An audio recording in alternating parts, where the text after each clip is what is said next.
Hello, ഇന്ന് നമുക്ക് ബട്ടർഫ്ലൈയുടെ ഷേപ്പിലുള്ള ഒരു വേസ് ഉണ്ടാക്കിയാലോ? കഴിഞ്ഞ ദിവസം ആ ഒരു ബോയുടെ വേസ് ഉണ്ടാക്കിയപ്പോൾ തൊട്ട് വിചാരിച്ചാണ് ഈ റോളിന്റെ ബാക്കി കൊണ്ട് ഒരു ബട്ടർഫ്ലൈയുടെ വേസ് ഉണ്ടാക്കണമെന്ന്. ഉണ്ടാക്കുന്ന രീതിക്ക് വലിയ വ്യത്യാസമൊന്നുമില്ല. അവിടെ നമ്മൾ ബോ വരച്ചു കൊടുത്തു, ഇപ്പോൾ ഒരു ബട്ടർഫ്ലൈയുടെ ഷേപ്പ് വരച്ചു കൊടുത്തു. ബട്ടർഫ്ലൈ ആയതുകൊണ്ട് നമ്മുടെ റോൾ ചെറുതായിട്ടൊന്ന് ചെറുതാക്കി കൊടുക്കുന്നുണ്ട് ആ ഒരു ഷേപ്പിനൊത്ത് നിൽക്കാൻ വേണ്ടി. പിന്നെ നമുക്ക് വരച്ചു കൊടുത്ത ഷേപ്പ് കട്ട് ചെയ്ത് കൊടുക്കാൻ. ഞാൻ ചെയ്തപ്പോൾ ഉള്ളൊരു പ്രശ്നം എന്താണെന്ന് വെച്ചാൽ ഈ എടുത്ത കാർഡ്ബോർഡിന് ഒരു പ്ലാസ്റ്റിക് പോലത്തെ കോട്ടിംഗ് ഉണ്ടായിരുന്നു.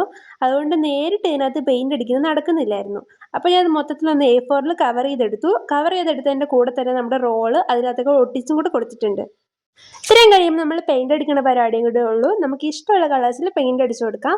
മറ്റേ ചെയ്തപ്പോൾ കുറച്ച് ക്ലാസിക് ഡള്ള് ഒരു 2 കളറിലൊക്കെ നിർത്തിയതുകൊണ്ട് ഇതിനകത്ത് കുറച്ച് റെയിൻബോ കളർ പോലെ കുറേ വാരി അടിച്ചിട്ടുണ്ട്. മൊത്തം കളറും ചെയ്തൊന്ന് ഡീറ്റെയിൽ ഒക്കെ എഴുതിയപ്പോൾ ഇങ്ങനെയാണ് നമ്മുടെ സംഭവം ഉണ്ടായിരുന്നത്. അപ്പോൾ നിങ്ങൾക്ക് ഇതിൽ ഏത് ബേസാണ് ഇഷ്ടമായെന്ന് പറയാൻ മറക്കണ്ട. ഈ ചാനൽ സബ്സ്ക്രൈബ് ചെയ്യാനും മറക്കല്ലേ. ബൈ.